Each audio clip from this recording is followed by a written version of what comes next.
Good evening and welcome to Superpower Broadcasting. I'm Kevin Castley. Thank you for being here tonight. I know we already have several people waiting for the stream to begin, so it's good to see. I had some computer issues to deal with last night.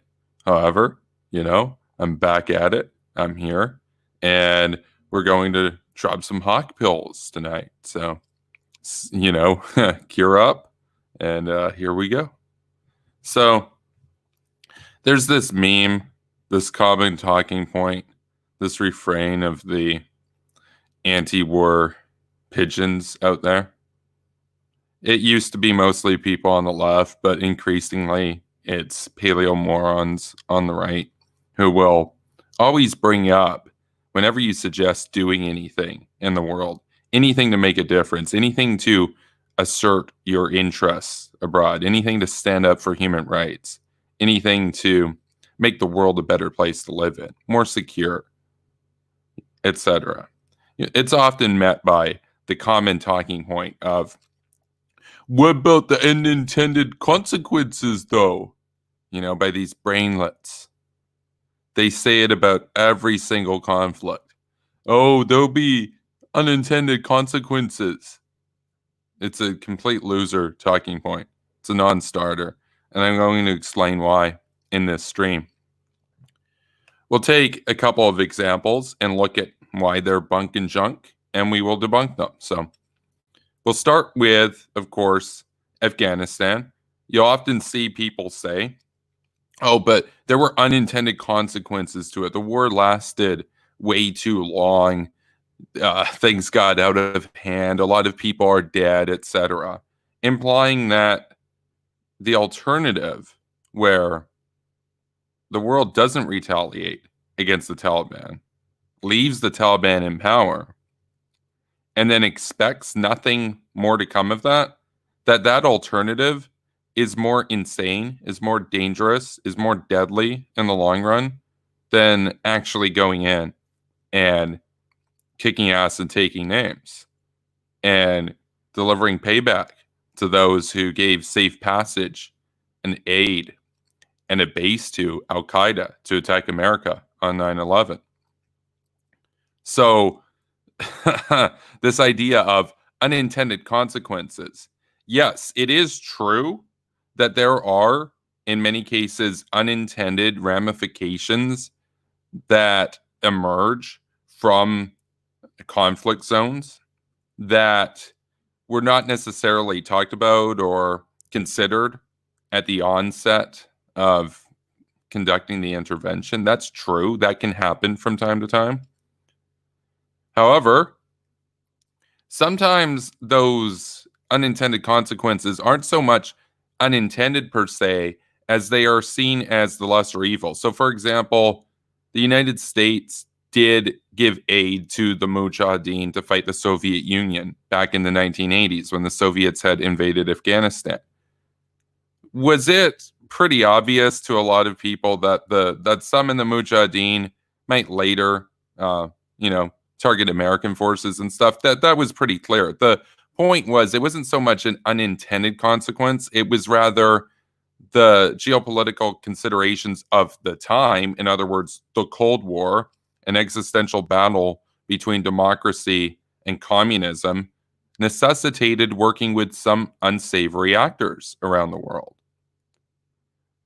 There were, of course, consequences to that. Those were better than losing the Cold War and surrendering the Enlightenment to the forces of darkness. So now, getting into the talking point a bit more, when we look at Afghanistan, for example, to think that if nothing had been done, if the Tulsi approach had been taken, the Tanky Tulsi approach of saying, well, technically it wasn't the Taliban, it was Al-Qaeda, bro, as if Al-Qaeda and the Taliban weren't in cahoots.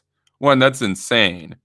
That's like saying, and I've said this before a long time ago on my show, to say that it was technically the forces in Al-Qaeda that did 9/11, not the Taliban. That might be technically true. However, it is analogous to, say, somebody in your family gets shot in a drive-by shooting, and the police arrest the two people that were involved in the drive-by shooting. They arrest the driver and they arrest the guy who shot the gun, out the shotgun, out the passenger side of the car. And then imagine the family gets so outraged and they want to rain hell on the person who actually fired the gun and killed their family member, right? They're just outraged. They want the death penalty. They want the maximum punishment under the law for this guy. But then the prosecutor says, and how do you feel about the driver? And they say, oh, the driver didn't do anything wrong. He's just the driver, bro.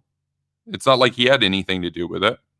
That's basically analogous to Al Qaeda is guilty, but the Taliban is innocent. The Taliban in this case is the driver, and Al Qaeda is the one who actually pulled the trigger. They were accomplices in 9/11. That's very clear. So you have to retaliate. But again, of course, there are consequences. There are drawbacks to any sort of foreign excursion that you conduct, right? That is an inevitable part of not knowing everything about the future. You do your best, right? You try to minimize negative consequences, but they can't be 100% averted oftentimes, right? So that gets into this dissecting and debunking the narrative as a whole, which of course is that the unintended consequences of action, bro. Let's not do anything. That ignores a major elephant in the room, which is that what about the negative consequences of inaction? So going back to the example of Afghanistan, let's say that the West had done nothing. Nobody went in 2001. The Taliban stayed in power and just said, we'll fight Al Qaeda or whatever, but we're going to leave the Taliban alone. Do we think that would be the last that we would hear from the Taliban? Probably not. Even if you didn't care at all about the lives of the people in Afghanistan that were enslaved under the Taliban all those years, even if you didn't care about them at all, you only cared about your own material interests. You only cared about your own population. You really think that the Taliban is just going to be like, oh, we dodged a bullet there. We helped Al Qaeda do 9/11, but the Americans said they're not going to come for us. So we're going to give up our evil ways and we're just not going to do terrorism and stuff anymore. No, they would probably still be helping Al Qaeda, and they'd probably also be helping other terrorist groups. And they'd still be undermining U.S. interests in the region. They'd still be working with Iran. They'd still be working with Pakistan. They'd still be a menace in the region. So the idea that, oh, there are unintended consequences to taking them out. Yeah, and there are also unintended consequences to leaving them in power. Now, you might say that might even in a way be intended, but oftentimes it's not. Oftentimes it's not intended. And we'll look at another example. We'll look at the case of Rwanda. So in Rwanda, there was no intervention taken by the West to prevent the genocide from happening. Because peace is good and peace feels good and war's bad and people die in war. So let's not do any war or anything over there. That's their business. That's not our business. People might die in the war. So instead, what happened? People who meant well wound up getting 1 million people or so killed in the genocide. That's what happened. That was a consequence of doing nothing. That was a consequence of being the world's bystander. I mean, there's this idea that, oh, America shouldn't be the world's police. So the alternative is America should be the world's bystander. Because if you have the power to intervene, if you bear witness to these sorts of atrocities, you have the capacity to stop it, and you don't, that doesn't make you innocent. That doesn't make you absolved of any responsibility. That essentially means that you had the power to stop something and chose not to.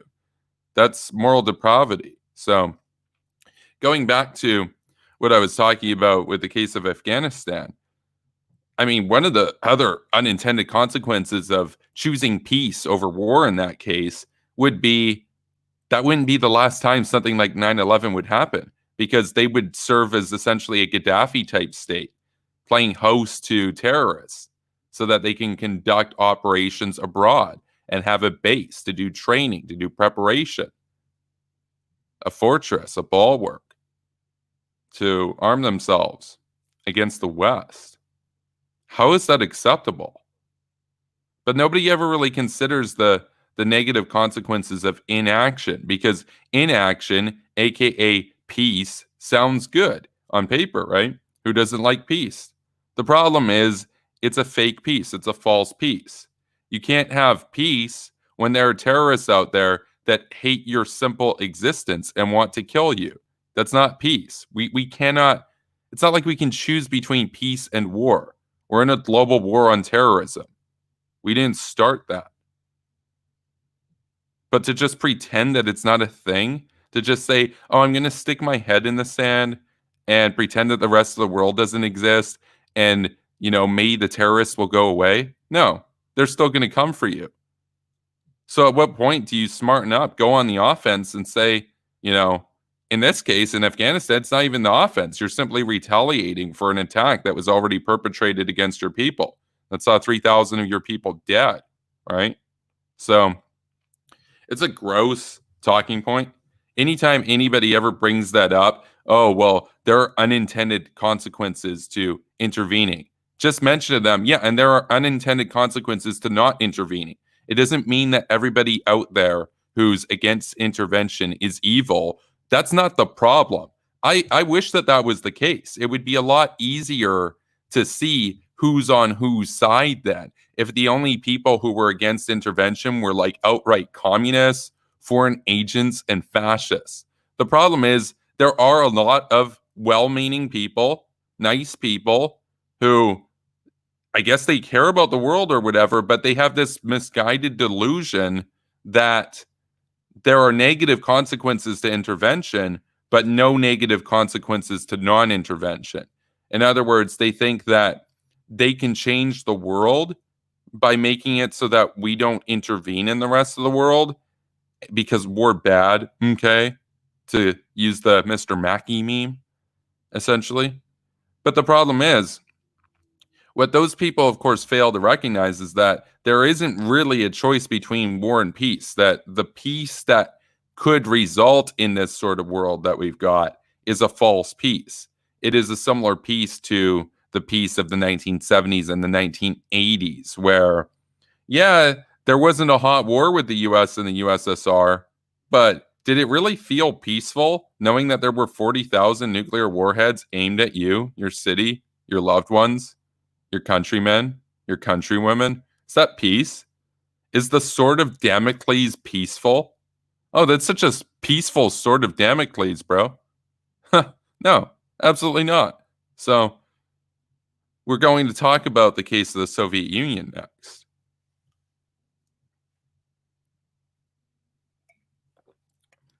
Back in 1945, after the Nazis were defeated, the fascist axis had been wiped out, curb stomped. What happened? Well, there was a rough sort of proposal. There was an inclination on the part of some people that said, well, we could just kind of finish everything right now and build a truly American and Western world order and just go in and fight the Red Army right now. But the problem was that populations at the time were weary, tired from the war. Obviously, World War II was devastating. By the way, World War II could have been largely mitigated, if not completely averted, if instead of Chamberlain's approach, we had taken a heavy-handed approach that denied Hitler the Sudetenland, for example. That could have saved potentially tens of millions of lives in Europe. At a minimum, it would have taken World War II in Europe from this total war to a limited war that would have seen Germany fall fairly shortly on and would have avoided, the 30 million people dying in the case when they invaded the Soviets and so on and so forth. But in the aftermath, in the rubble and the smoldering ruins of Europe, there was an idea tossed around that said, well, go in, take out the Soviets, drop some bombs, drop some nuclear bombs on them, and finish up, clean up the board, and establish an American order across the entire world. That was not taken. Now, would people have died in that? Absolutely. But can you imagine what the world would look like today? North Korea would not be a thing. It would be part of South Korea, a democracy. Communist China would be democratic, led by the same government as in Taiwan currently. Russia would be just like Germany or France today. We'd all be far more prosperous, right? The whole Cold War never really would have happened. Sure, there would be some terrorism and stuff that would still sprout up around the world, and especially in like areas around the Middle East and stuff. But the state sponsors of terrorism would not really be a thing. They were Soviet-backed puppet states like Gaddafi, as well as, of course, Hafez al-Assad in Syria, Saddam Hussein, North Korea, all the states that derive their funding and bankrolling from Moscow.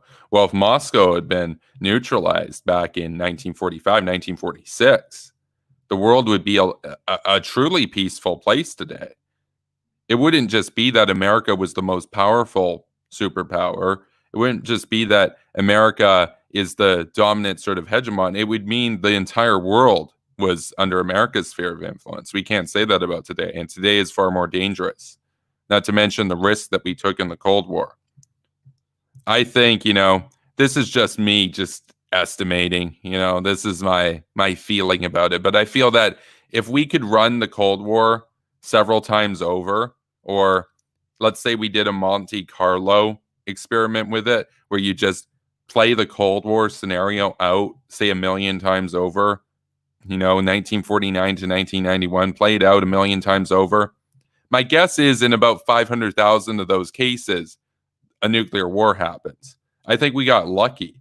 I think that there's a very high chance that the Soviets and the US would come into a nuclear war. So a lot more people would die in that than dying in a big war after 1945, which would see the US as the only power with nukes against the Soviets, who had an overwhelming conventional force in Europe, but they would be quickly decimated by the United States and her allies. A lot fewer people would die in that. Now, of course, we got lucky. There wasn't a nuclear war, but there was a big risk of that. Big risk of that. We shouldn't just say, oh, we got lucky, therefore it was smart. No, it was stupid. We just got lucky to keep the Soviets around. So the problem is, this is probably the most consequential example of the consequences of inaction. But what we can see here is that by deciding to say, we're not going to take out the Soviets, we're going to stay satisfied with taking out fascist Japan, fascist Italy, fascist Germany, but we'll keep communist Russia, we'll keep them around. To make that decision, there were unintended consequences. One of the unintended consequences of that was that 30 years later, the Soviet Union had 40,000 nuclear warheads pointed at the United States and her allies. 40,000 at a time when America had about 25,000. So even if you were to intercept 90% of them, which you're not going to, let's keep it real. Anti-ballistic missile systems are still pretty primitive today. Back in the 80s, if there was a hot war, a nuclear war, almost all those missiles are getting through. It would have been an absolute crap show. I mean, we're talking a nuclear exchange involving dozens of thousands of missiles. Nuclear missiles.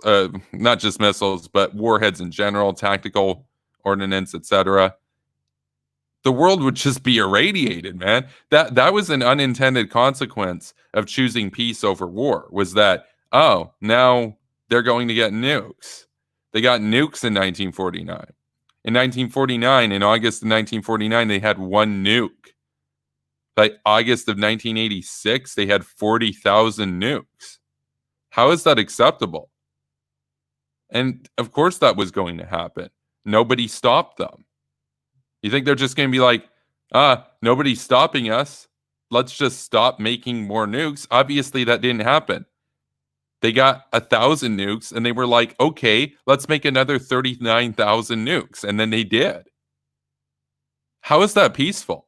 Like, I don't, what really gets under my skin, what really annoys me is that a lot of these people that I see today on Twitter making this argument about the unintended consequences of intervention and stuff, they're people that didn't live through the Cold War. They're people that don't really understand what it would have been like to live through the Cold War. And to them, the worst injustice that's ever happened in human history is the fact that they have to work at McDonald's. So vote for Bernie, burn the system down, because, they're not like Bill Gates. So therefore, it's not worth it to keep the West around. Pathetic, absolutely pathetic, completely selfish, delusional, completely lacking any sort of empathy for their fellow countrymen and women, completely losing sight of the opportunity provided to them simply by being born in the West. Pathetic. So, in the case of this example of the Soviet Union, would a lot of people have died in 1945 and 1946 if there were a hot war? Yeah, that's pretty clear. But the U.S. had the monopoly on nukes, and it wasn't like the Soviets weren't going to get nukes. Now, I know that at the time, the consensus in DC seemed to be that the Soviets were about 20 years away from getting nuclear weapons. That was BS. They were 4 years away. They had spies at the Manhattan Project. They had people like Klaus Fuchs. They had people like Philby. They had all these kinds of people that were passing them nuclear secrets for years, right? Communist sympathizers that lived amongst us in the West. So Stalin knew exactly what was going on, and he was able to copy the American nuke pretty soon. The crude atomic warheads at the time, right? We're talking like 20 kiloton range, not like world-ending nuclear weapons. 100 of them could be exchanged, and it wouldn't really be that big of a deal in the grand scheme of things. That's the kind of scale of a war that we're talking about. And of course, the United States and the West would have won. Well, imagine what the world would look like if all the dictatorships had been cleaned up in the 1940s. Fast forward to now. So one of the unintended consequences of that would have been positive, because, of course, it wasn't just about building a world order and all this. It was about taking out a rival. It was about preventing a new emergent enemy from rivaling the United States. But one of the consequences of that would have been the world that we would have today would be so much more prosperous, so much more peaceful, so much more secure. The biggest threat in the world today would be like Al Qaeda and stuff. Instead, the biggest threat that we're facing right now is the Russians having 8,000 nuclear weapons pointing at us, North Korea building up nuclear weapons and trying to get H-bombs to point at us. North Korea and fascist Russia today would not be a thing. They'd both be democratic states. Like North Korea would be part of the South. They'd both be democratic by now. The world would look like Wisconsin and Texas and California, and if certain parts didn't, they'd be on their way to looking like that. Can you imagine? We'd have more resources to lift the standard of living in places like sub-Saharan Africa instead of focused on building up nuclear weapons against the Soviets, because the Soviets wouldn't be a thing. Communism would have died in like 1946. Can you imagine how wonderful that world would be to live in? Nobody would have ever feared a nuclear war after that. But instead, World War III is essentially inevitable now, and it's going to be brutal. And it's all because people didn't have the political will to just simply, do what was necessary in the wake of a very, very brutal war. It would have just taken one more shorter brutal war to just clean up everything. But instead, we got a world like this, where we got communist China, we got fascist Russia, we've had 70 years of anti-American states building up nukes against the United States and our allies. Like, how is that acceptable? Anyway, I want to get back to the point, though, earlier on in the stream where I was talking about how we can look at Rwanda, we can look at Afghanistan, we can look at the case of the Soviet Union, where in all of those cases, there were unintended consequences to the path that would see you choose quote unquote peace. But Iraq is another example. One of the unintended consequences to leaving Saddam in power, of course, would have been, well, Saddam's probably going to do another war against one of his neighbors, because it's not like he hasn't done that before. So then people are going to die in that. Your interests are going to be hindered. There, of course, are unintended consequences because you know that he's going to work with terrorist groups. He's probably going to lob more missiles at Israel at some point. He's going to be a domestic menace. There could be more genocide against minority populations within the country. There's so much to consider. And this idea that somehow you fight all of these decades to become the world's superpower. And then you say, oh, but that's difficult, bro. Let's not go in there. Let's just leave it as it is and hope that nothing bad happens. Well, I got news, dudes. Something bad usually happens if you do nothing about a problem. If you just leave an infestation of mold, essentially, it's going to grow. It's going to grow. This is not a workable solution to dealing with security threats in the world, to just say, I'm just going to stick my head in the sand and pretend that they go away. Oh, they just hate us because they're over there, bro. No, they hate you because you're Western and they want to destroy you. And you being woke isn't going to save you from terrorists if they come for you. So it's pathetic. So we're going to look through the chat now. I'm not sure what I'm going to be streaming about tomorrow night. I was thinking about debating, or not debating, but I was kind of mulling over the idea of dunking on some stupid neolibs that have been just posting cringe at me lately. I know I've done like the drama streams before. They tend to be super popular, but I know that a lot of people are here for serious content. So I was also thinking of talking about why realism is a depraved persuasion and why neoconservatism is preferable to realism in both of its forms. Obviously, offensive realism is preferable to defensive realism, but neoconservatism is still better than realism. I'll take a look at the chat. We'll see what the people in the chat have to say. If you guys prefer drama, Twitter drama, versus a discussion on different persuasions within international relations schools of thought. So we've got Wyatt here tonight. We got Mexicanator. We got Neoconservative Forever. He says hello. Welcome, Neocon Forever. Based username. Wyatt's here. He says, I hate when people say Saudi Arabia is the cause of 9/11 because a lot of Arabian citizens were involved. Yeah, no, it's so funny. Like, bin Laden was literally exiled from Saudi Arabia. And one of the core movements, one of the core beliefs of Al Qaeda is that they hate the Saudi monarchy and they see the Saudi monarchy, the Saudi royals, as morally degenerate, decadent Westerners who allow the U.S. to have a presence in the Arabian Peninsula.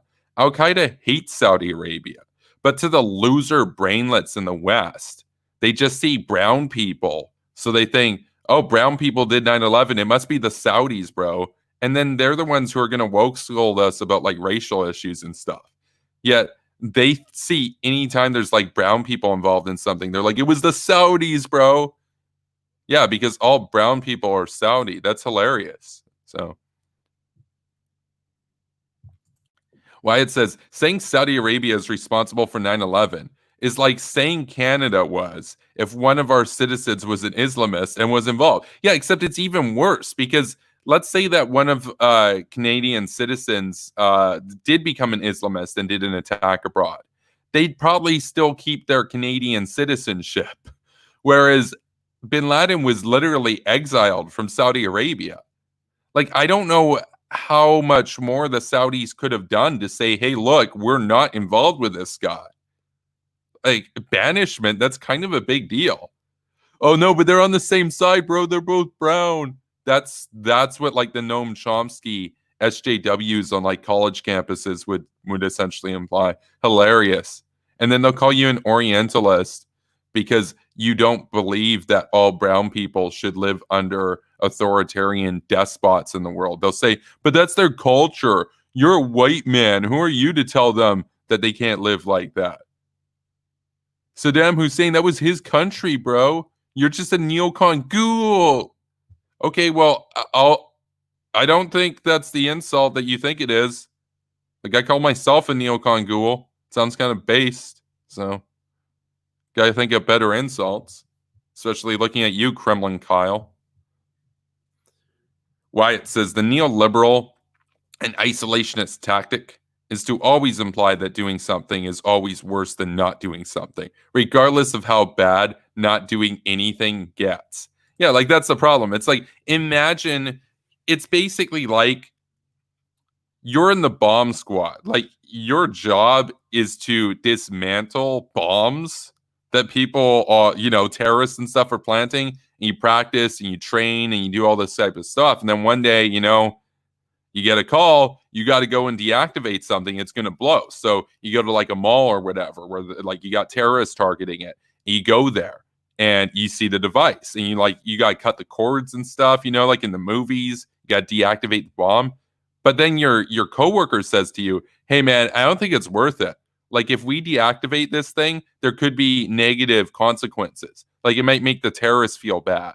And like, we're the ones who caused the terrorists, right? So maybe we should just like let this thing go off. Otherwise, the terrorists might be mad, bro. And then you're like, oh yeah, you know what? That's actually a good point. Let's like not do anything about the bomb that's just about to go off and just like run away or whatever and pretend it's not there. Well, guess what? It's going to go off. Like, sure, by that point, people are probably cleared out of the building and stuff, but you're still going to lose a lot of property, etc. Like, that's basically what these people are suggesting should be our foreign policy approach. Just like, that there's a bomb about to go off, but you don't do anything about it, because doing something about it, that would be a warmonger. That would be a no good USA imperialism, bro. Pathetic. So Natalie says, somehow I doubt World War II would have happened if the Kaiser was left in power. Oh man, that's it. That would be an interesting stream to talk about.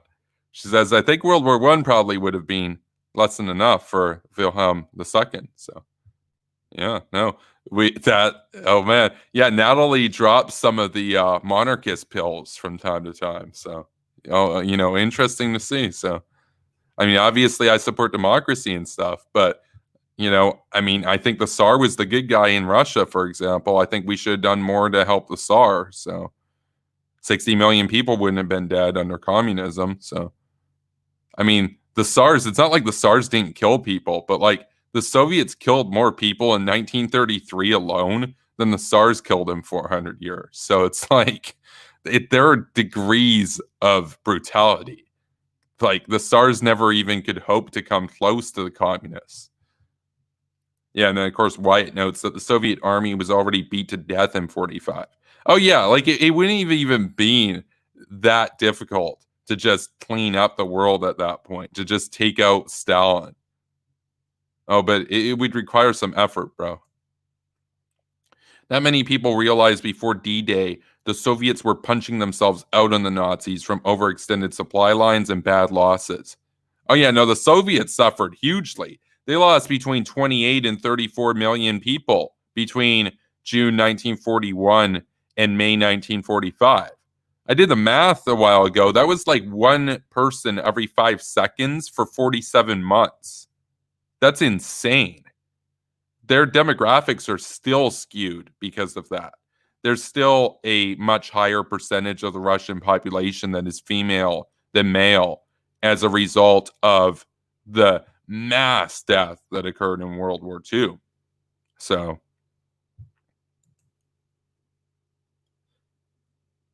a Mexicanator says, quick question, is the face cam ever going to return? Yeah, it is. I've just been super busy with work. I am probably going to get that sorted out at some point, probably Tuesday. I'm going to basically, go in, get a solid state drive and increase my memory. I had to do a bunch of file sorting, a bunch of stuff. I had to back up my hard drive, not just my streams and everything, but like do a full hard drive backup and then make a copy of that. I'm also super busy with work. So because it's not my full-time job here, it takes forever to get around to stuff. But yes, the face cam stuff will be returning, no doubt. So stay tuned, everybody. Wyatt says, drama streams allow you to take down common terrible neoliberal arguments. And that's true. And that's true. I know a lot of people think it's just all memes and stuff and all that, but even though, sometimes we just dunk and we use the nicknames and everything, there often is like a serious rebuttal of their nonsense, do free trade with anybody, bro, and open borders, bro, and you're not woke, bro, type talking points. That's why I always get a kick out of like when people confuse neocons and neolibs, like the neolibs and neocons. It's like, okay, but like those are two completely different movements. Like, I mean, again, it's kind of complicated, but a simple way of thinking about it, like just for the case of the drama right now, neolibs are woke, neocons aren't. Obviously there's a lot more to it than that. But like that's a helpful starter so you can kind of understand some of the animosity there. They're like, you're a white male. It's like, yes. Yeah, I'm white. Okay. That's established. Like I'm not ashamed to be white. I'm not proud to be white. I'm just white. Like, okay, I was born white. It's not an accomplishment. It's not an achievement. It's not an original sin. Like the SJWs and Black Lives Matter people would make it out to be, essentially. And of course, the neoliberals, like right up to the top, are super down with these far left riotous movements, right? Because they want a virtue signal. They want to show that they're what? They're woke. They're woke, bro. Nike's woke as they like make their billions of dollars and stuff. It's like, okay, like I'm a capitalist, just kind of cringy. So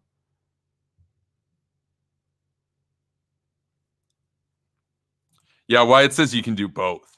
Well, yeah, that's a good point. That's a good point. I could do like one tomorrow night and then one the next night. Like I'm trying to keep these streams shorter because I've been so busy and stuff. But I do try to be here every day. Like I said, I got some computer issues going on yesterday, but I'm back at it right here, right now. So, and thank you to the people that are with us tonight. I appreciate it. Big up to all the patrons, by the way. Put that in the Chiron for sure. We got Wyatt here, base patron of the channel. Good to see. I mean, it's the patrons that really make these daily or almost daily streams really possible. Because I got a lot more motivation, especially when we got like Wyatt as a patron and everything, where it's like, oh man, like there are people that they'll donate money to me to hear my perspective on stuff. That's kind of cool. Because of course I would still be making videos even if the patron gang weren't a thing, but I wouldn't be making them as frequently. So, and once we hit $100 a month over on Patreon, the link is in the description below, by the way, I'll be releasing and premiering daily pre-recorded videos to YouTube in addition to these daily nightly streams. So that's that's something where like I'll film some like maybe 7 pre-recorded videos for a few hours on one of my days off, or like usually like the one day off that I get, and then upload those throughout the week premiering, and then we'll do the streams. And like the streams are going to get shorter, probably like usually under an hour now because I'm just too busy and stuff. But there's a lot to talk about. So I'll probably like roll a die, flip a coin, whatever. We'll do the realism one either tomorrow night or the next night. And then we'll do the drama one the opposite day. So we'll dunk on some neolibs for sure. And it's not just Nutso Liz. Nutso Liz, surprisingly, hasn't really talked about me in over a week.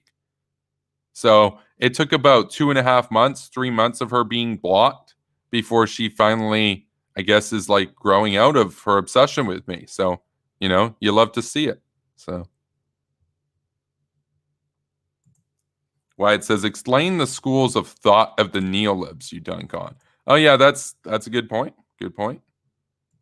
Mexicanator says, not going to lie, I started as an isolationist, shifting away from that. Good. Good to see. Good to see.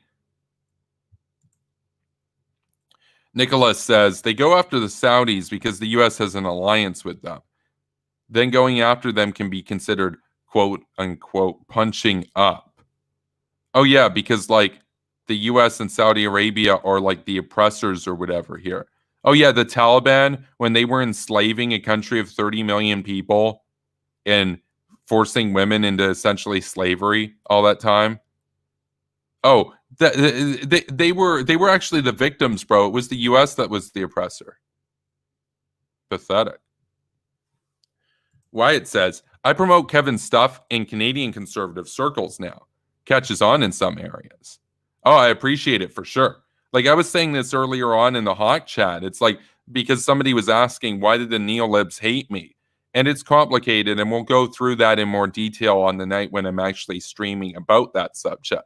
But one of the reasons why they don't like me is that even though I think of myself as like a liberal, you know, old school liberal type of person, generally kind of more social libertarian in a lot of areas, I'm still super conservative compared to their wokery, right? Like I'm not woke. I'm not down with like all these riots and everything going on right now. I'm not down with like trying to lecture somebody just because they happen to be white, that kind of stuff. I'm not down with the white privilege meme. I'm not down with all this kind of stuff that's out there that seeks to demonize the working class and woke scold the working class, and that often comes out of like champagne socialist circles, like literally elite top tier income bracket circles that are completely out of touch. Yet here they are. They've come to tell the working class how to think and feel. I'm not down with that. And that really gets under their skin. It gets under their skin so much because before I came on the scene, a lot of them had in their bios on Twitter words like interventionist or even hawk. And now that an actual hawk has come on there to expose them because they're against every war, they want to sit down and play patty cakes with Iran. They support Obama. They think that the joint comprehensive plan of inaction, as I call it, that was done with Iran to try to stop them from getting nukes. They think that it was stopping them from getting nukes. Like they are that blue pilled. They really believe when the Ayatollah says, "Oh no, it's okay. I'm not actually enriching any uranium past any limits, bro." Like just don't look over here, bro. They believe it. They're that gullible. They are so gullible that they think that if you go up to a bully in middle school and you give the bully your lunch money, that's going to change the bully and make the bully be a nice person because now he's got your money. No, he's still a bully, except now he has your lunch money. So that was Obama with Iran. Obama unfroze $150 billion of Iranian foreign held assets. And what did Iran do? Oh, they got even more cocky in the region. They got even more aggressive because now they're like, oh, we can do anything and the Americans they'll bow down to us. The rest of the world will bow down to us. And even after the Americans pull out, what did you see? You saw the Eurocucks who were like, orange man bad. Let's continue to trade with Iran. It's like, okay, yeah, Trump, I got a lot of issues with Trump. Is Trump anywhere near as bad as the Ayatollah? No. How stupid do you have to be to believe that? Gunshark says, I think that Kevin is missing something. People are turning inward because of the '08 and 2020 downturns. Two massive hits in 12 years will create isolationist thoughts. Yeah, and that's unfortunate because especially with the 2020 downturn, that is a direct consequence of communist China spreading this virus upon us. Oh, you might say, oh, well, they didn't choose to make the virus, bro. It wasn't created in a lab, bro. Yeah, but look at how they handled it. They covered it up. They arrested the doctors that warned us about it. Of course they did. They're a communist regime. They're always going to deny and cover up the truth until it's too late. They're guilty as hell. They got a lot of blood on their hands. Not to mention their own people's blood. They've killed 100 million of their own people since 1949. Why would we think that they would care about us? That government's killed 100 million of their own people. in like 70 years, dude. No, isolationism. Yeah, that's the problem. The world kicks you in the balls, and then you're like, oh, I want to get insular and I want to be an isolationist and I want to stick my head in the sand and pretend that the rest of the world doesn't exist. What do you think's going to happen? The rest of the world's going to now kick you even more. Like, it's called peace through strength. It's not called peace through pigeonry. It's not called peace through meekness. It's not called peace through weakness. That's pathetic. Nicholas says, oh, Hillary talking about women's rights in front of the Chinese and the advice of her husband, who she's a coward. She won't say that stuff to the Saudis. Yeah, that's another thing. I find myself explaining this to people a lot, and it's very annoying. Saudi Arabia, not the best country in the world, but they are reforming slowly. And they're our ally, and they help us. They help keep oil prices low, which screws over the Russians and the Iranians. They help combat Iran in the region. They work with Israel now. They used to try to blow up Israel. They have made a sea change. They've done a 180 to try to be pro-American, and they are slowly reforming domestically. And you can say, oh, well, letting women drive, that's not really that much progress, Kevin. And I agree, it could be a lot better, and we can pressure them to reform a lot more after Iran is defeated. But let's keep in mind the greater context. They're moving forward slowly. Our enemies are reforming backwards very quickly. Russia recently legalized wife beating. Saudi Arabia gave women the right to drive. So, is Saudi Arabia still very patriarchal? Yes. But Russia's going in the opposite direction. But these people that constantly call out Saudi Arabia, their stands for Putin. They love their daddy Vladdy. It's pathetic. So they listen to like Oliver Stone and Jill Stein, who are like Putin fanboy extraordinaires. It's so sad. It's so sad. Yeah, Gunshark says, I see moral and economic benefit to intervention, but a lot of people won't. Yeah, and that's why this channel exists. I'm doing my best, man. I'm literally doing my best, given the platform that I have, to pill people and wake people up. People have to take the hawk pill. Like, if we don't, our civilization is done and dusted. It's as simple as that. Like, it is not written in stone that the good guys win at the end of the day. Because if the good guys throw in the towel and give up and say, yeah, we're actually kind of the bad guys, bro, why would the good guys win?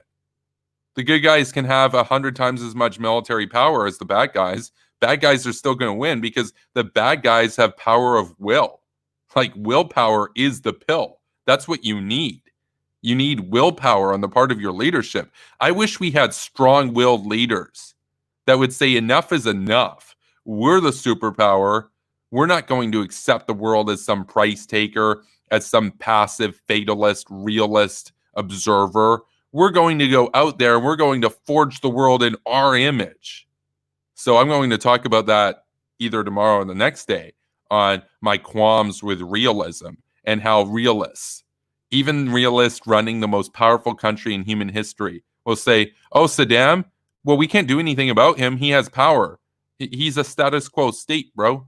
It's like, okay, but like, you have all the power in the world. You could end his world tomorrow if you wanted to. Oh no, but that would be war, bro. That'd be bad, bro.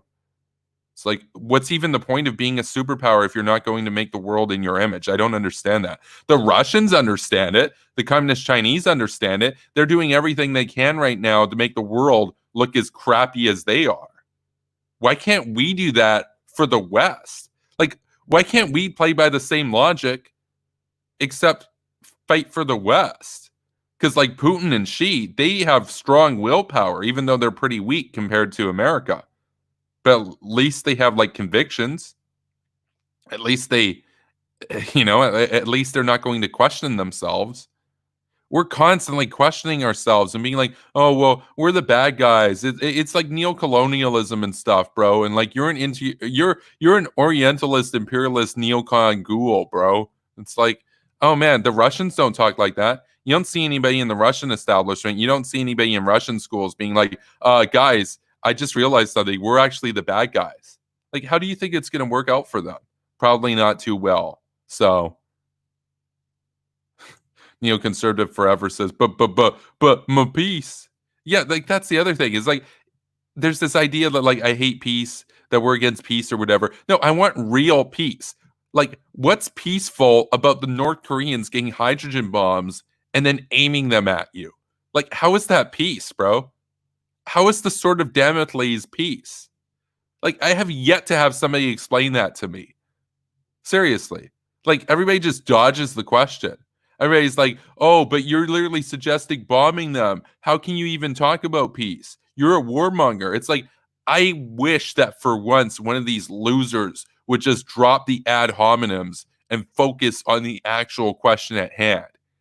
How is letting them get H bombs to point at you and your kids? How is that peaceful? Like, just because you're not fighting each other doesn't mean that you're in a state of peace. Was the Cold War peaceful? No. How is that complicated? Nicholas says, so Natalie is actually a monarchist. Do you want Queen Liz to rule us all? Oh, man. No, I mean, I'm not a monarchist. But I'm not necessarily an anti-monarchist. It really depends on the context. So, like Jay and I talk about that sometimes. Obviously, Jay, he likes the Queen of England and the Commonwealth realms, Queen Elizabeth II, Her Majesty Queen Elizabeth II, right? So we got Wyatt Claypool in here. He says, I find a lot of neolibs have an extremely narrow definition of what counts as being in the national interest. It's like we have to fiscally profit or it is a bad war. Morals don't matter to them. Oh, yeah, no, they're totally depraved. Like, that's another thing. That's one thing about neoconservatives. Like, people confuse realists and neocons and neolibs as like they're all ghouls, bro. But it's like, of those three, only one of those has any sort of normative and moral approach, any sort of guiding values. And that's neoconservatism. Like, neoconservatives want to spread democracy and make the world a more prosperous and secure and American place to live in. Neolibs will literally trade with China to make a quick buck. It's a paradox of capitalism. I'll have to do a video on this, but it is a sad paradox of capitalism that, unchecked, without any government intervention telling you don't trade with the enemy, there is an incentive to say, hey, look, we should trade with communists. We can make a quick buck.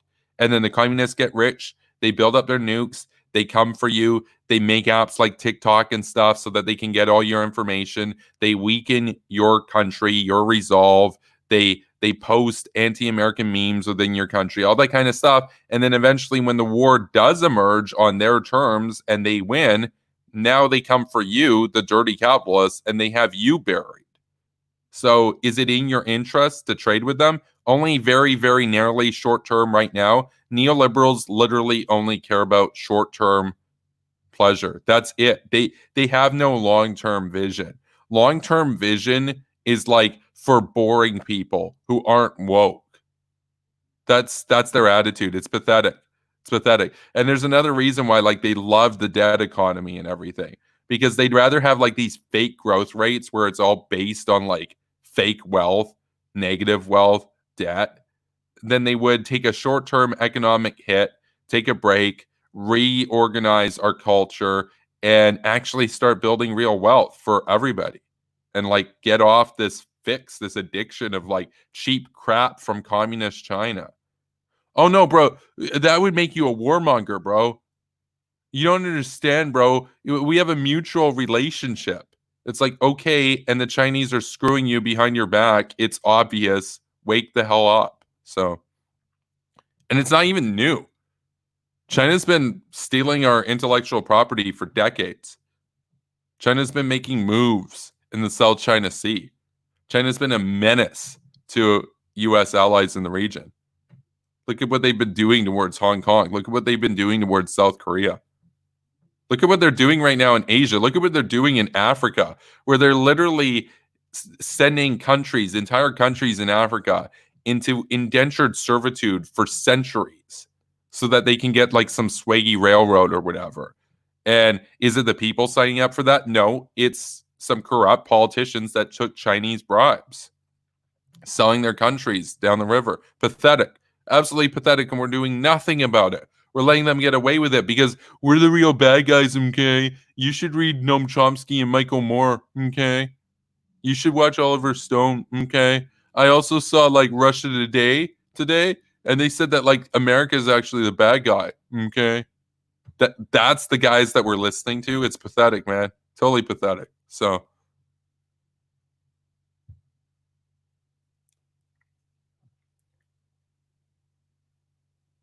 oh, Nally is not a fan of Queen Elizabeth II. Okay.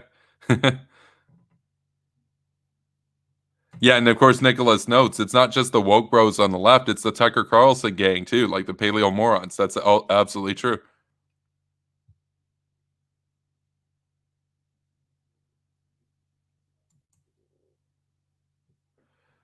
Wyatt says, I put money into the Patreon because Kyle has a good way of summing up neocon arguments. Oh, man.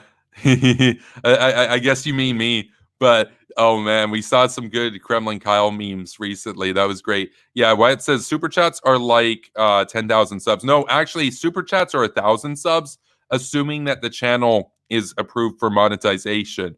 Given my views and stuff, probably not. So if you want to support my work, you can either go to my PayPal, the link is in the description below, and make a one-time contribution, or you can pledge to my Patreon on a monthly basis. Even $1 helps because we're over halfway there. We're trying to get to 100 right now to get those daily videos rolling out, the pre-recorded ones. So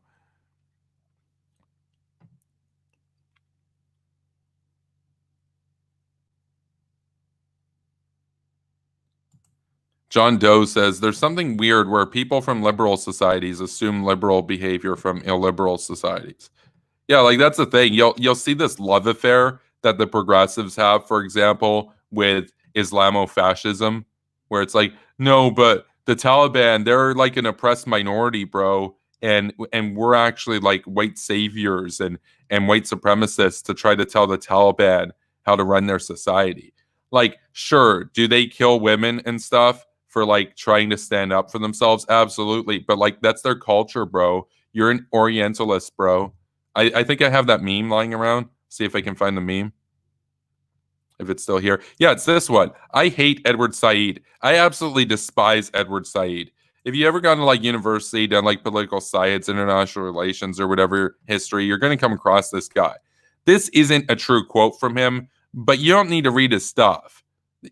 All that you need to do is read this one quote, and you can sum up this guy's entire freaking career. Brown people deserve to live under brutal despots. That's their culture, bro. Liberating them would be Orientalism and imperialism, bruh. That's his entire legacy. Pathetic, disgusting, loser, loser. And any professor who thinks he's serious, they're a joke. Total joke. Yeah, the hawk pill saves Western civilization. Absolutely. Yeah, glorious. Based.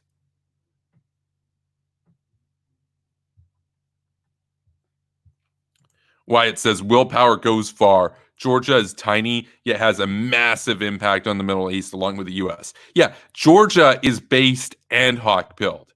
Despite being relatively tiny and having not the biggest military out there, they got invaded by the Russians and they kicked the Russians' ass.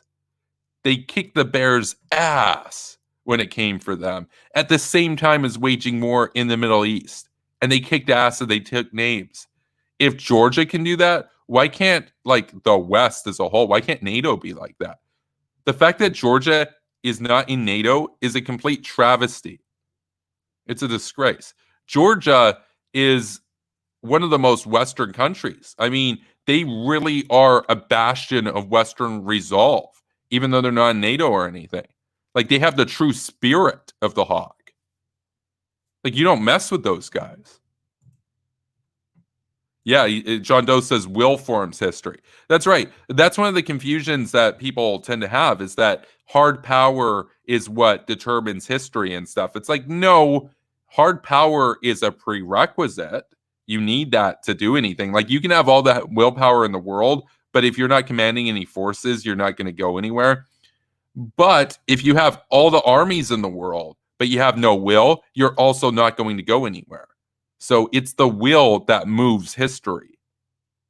Strong nations were defeated by weaker nations that simply had more willpower to act and seize the day, seize the opportunity, detect weakness and strike like a hawk, right?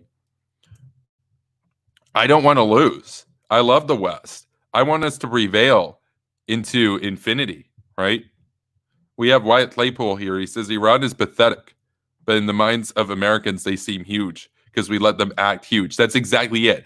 Iran is basically clowning on the US and the Western powers in the Middle East right now, attacking Saudi Arabia, blowing up the largest oil refinery in the world at Abqaiq recently. And what happens? Nothing.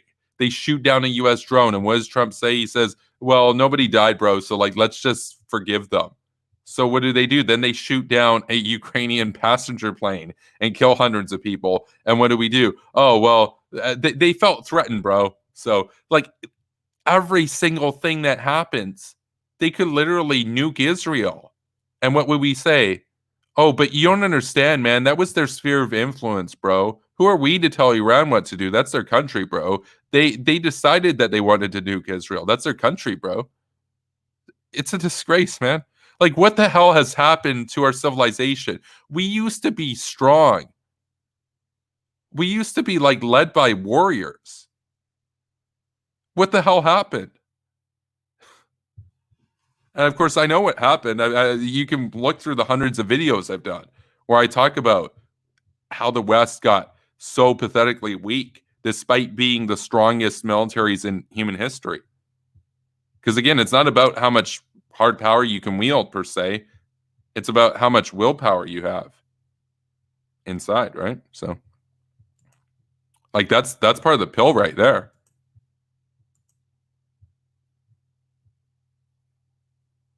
Yeah, of course, Wyatt points out, like, when we talk about this idea of peace, the Great Leap Forward happened in a time of peace. The US and China were not at war.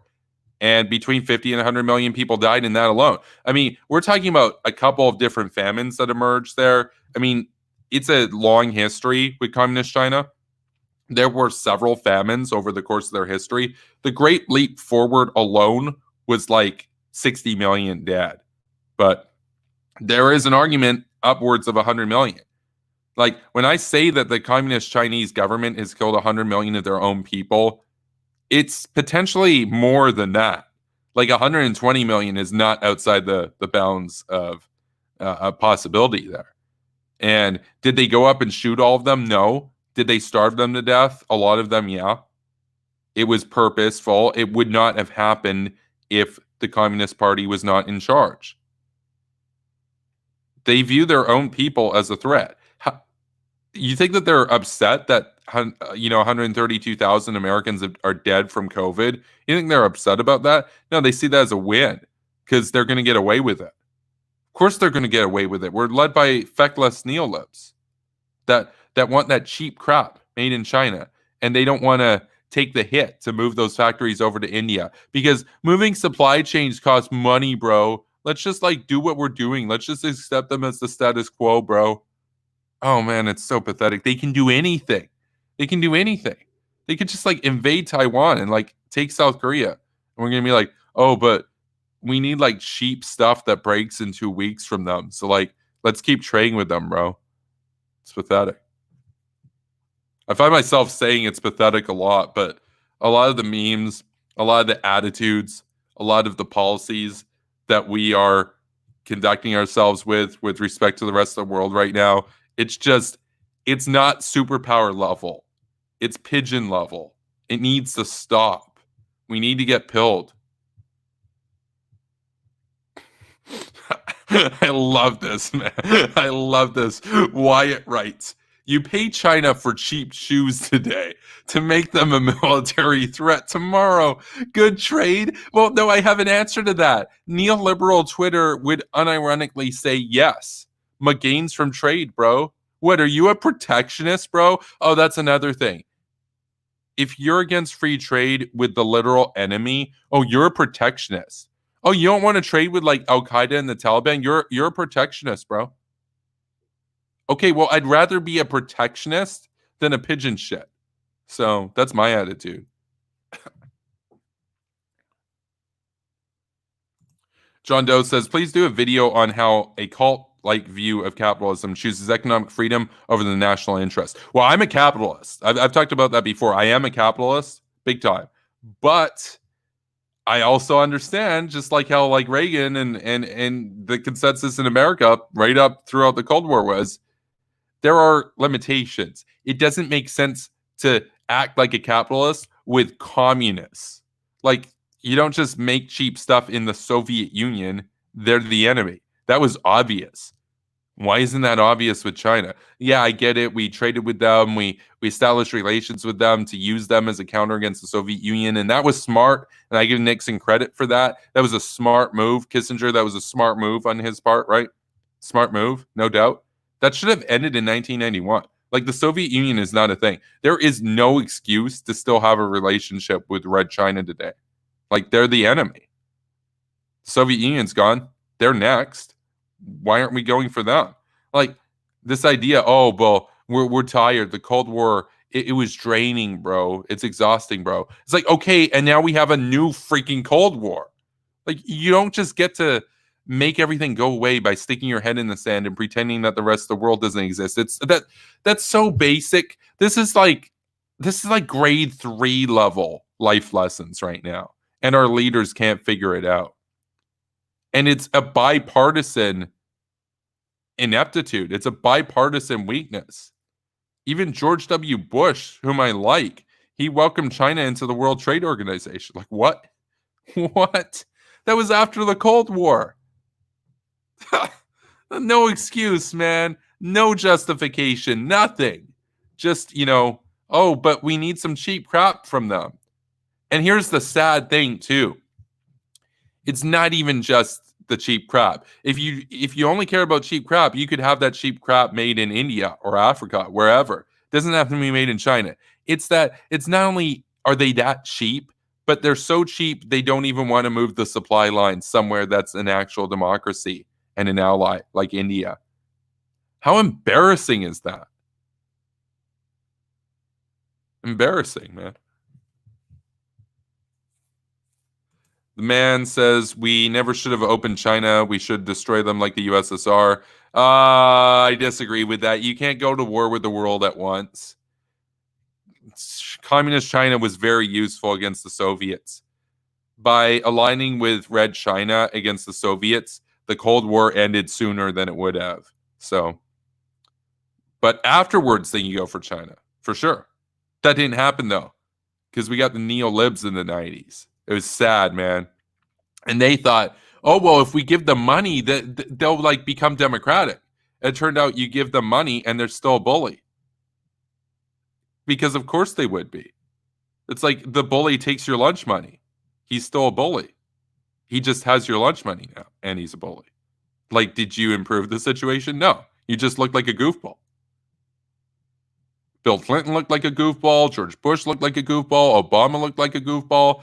Trump's had some good rhetoric on communist China, but and Lou Dobbs for years. I used to watch Lou Dobbs growing up and everything. Lou Dobbs would always point out how communist China was screwing over America. Like, I watched Lou Dobbs like back in like 2008, etc. He was really pilled on it. But now that Trump's kind of fallen in love with the authoritarian style of Xi, he doesn't really want to do anything about China. So even a leader that did have rhetoric against China, like Donald Trump, that was standing out from the status quo, he hasn't really done anything to change the status quo. I wish that we had somebody that had Trump's rhetoric, but actually followed through on it. You see what I'm saying? So we got Henry here tonight. Everybody go subscribe to American Madhouse.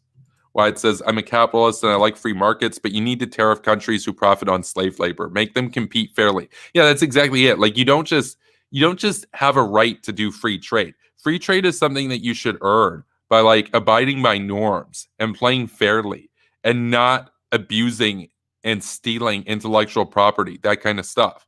Like there's no case to be made that these guys earned that relationship, that privilege. It should be a privilege. You shouldn't be desperate to do free trade with people. That's so sad. That's so cringe pilled. Oh man. Oh man. Yeah, and then we got Mexicanator here. He says, pathetic how woke people claim they're for human rights, are totally anti-Israel, and praise the Iranian regime. Yeah, that reminds me of Ilhan Omar, Comrade Omar. What did she say? She said it would be an attack on human life to do sanctions against Iran. You're hurting the people. That would be economic warfare. She literally called sanctions against Iran economic warfare. You know what she went on to support? Sanctions against Israel. Well, isn't that economic warfare? Aren't you hurting the people if you do that? Oh, yeah, but those are Jewish people. They deserve it. That's basically her attitude. She's in the U.S. government. She's a congresswoman. That's unacceptable. Like, what? Like, what? I can tell you our enemies don't tolerate that kind of seditiousness. I mean, that's amazing. So, against one of America's top allies, too, Israel. Like, that's amazing. That's amazing. She supports sanctioning an ally and is opposed to sanctioning an enemy. Okay, well, that kind of begs the question, whose side are you on, Comrade Omar?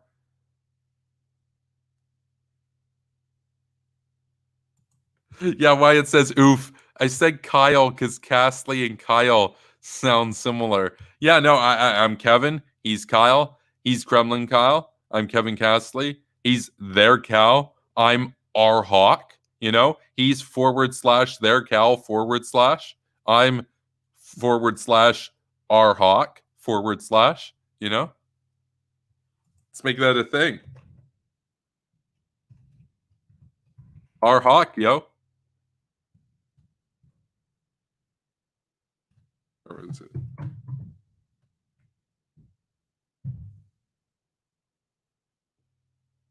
Yeah, we got our Hawk. He's their Cal.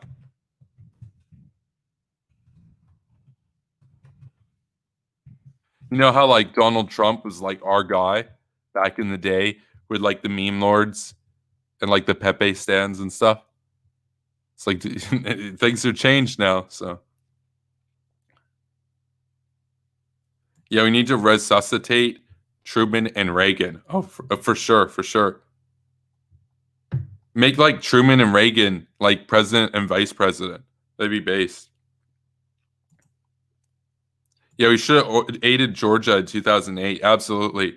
Like everybody in this chat understands. Like everybody in this chat is already pilled. It's good to see because like these are truths that make a lot of people uncomfortable, deeply uncomfortable. Yeah, Wyatt says isolationists are like infants who have not learned object permanence. Yes, yes, because Israel, Ukraine, Georgia, India, South Korea are far away. They don't matter. That's exactly it. It's like unless you're there, the country doesn't exist. You're right. They haven't learned object permanence yet. That is such a good description. I love it. That is so accurate. John Doe says, how do you feel about conscription as a solution to West softness? I'm a big fan of the concept if we do it like Israel. I'm actually against conscription. I'll have to do a stream on it. I think that professional volunteer soldiers that are trained experts are better at their job than conscripts. And I think that conscripts really, they complicate the way that you would conduct warfare. I'll have to do a stream on that. There's so much that we have to talk about, and so few streams available, so few days in the year. So, but if you go to Patreon, help make this my full-time job, we'll do more streams per day, right? So, what Playpool says, great leap forward, maybe 100 million due to all the political killings. The Chinese barely counted dead. Yeah, no, I'm not saying it's not 100 million. I just see that's the thing. There's a reasonable debate between 60 million and 100 million, and we're trading with that country. Yikes. Yikes, man.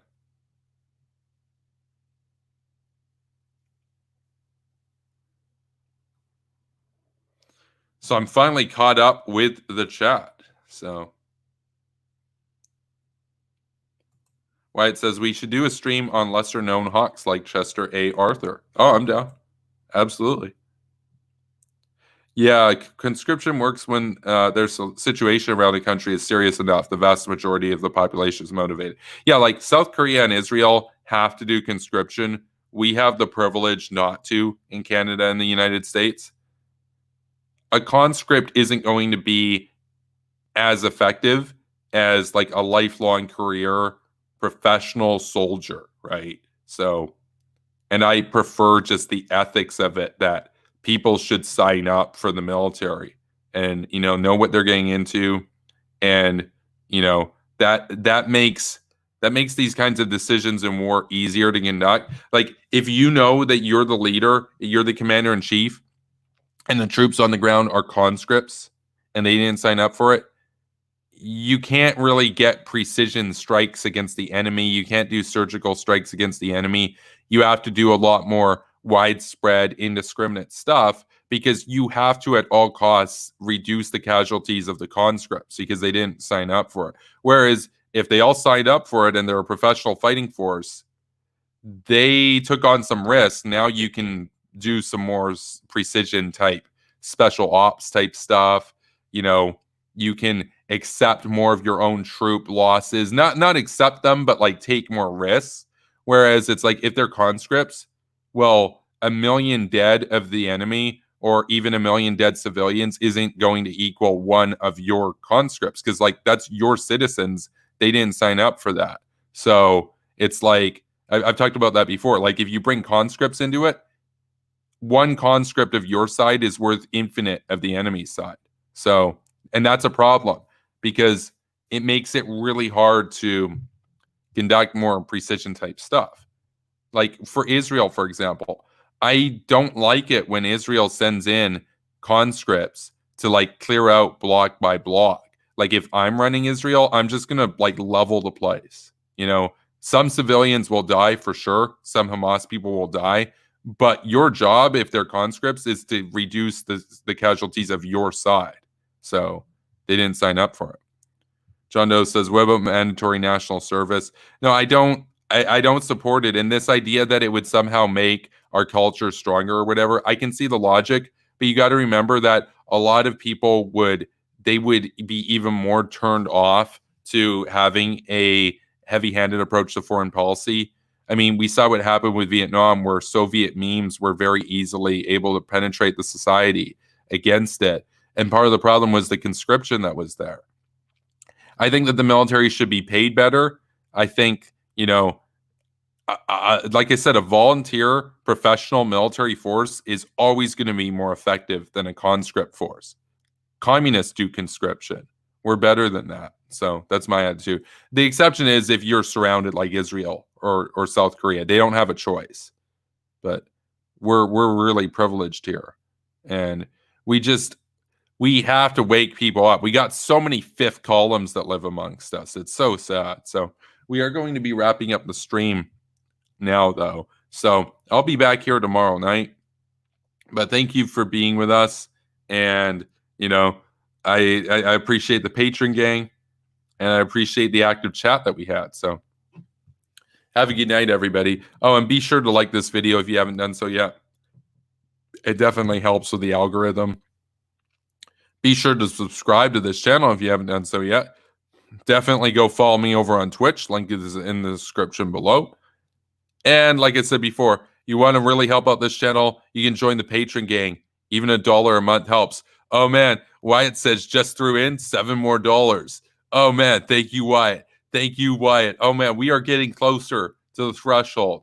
Once we hit 100 a month, daily pre-recorded videos, plus the streams. So it's, and then, I mean, let's keep it real. As this channel grows, we will become a force to be reckoned with. We're already getting under the skin of some prominent losers on YouTube, like Shuan Head, who absolutely hates me and got completely triggered to learn of my existence. We're already triggering some big names. Can you imagine when we take over from Kremlin Kyle and Neckbeard Jimmy Dore and Abby Martin and all of these brainlets over on YouTube, where regardless of their politics and everything, they all say the same thing about how we're the bad guys and how we're evil and all this sort of stuff. Can you imagine we get voices on here that say that the West is actually the good guys? Oh man, can you imagine how triggered the haters and traitors are going to be?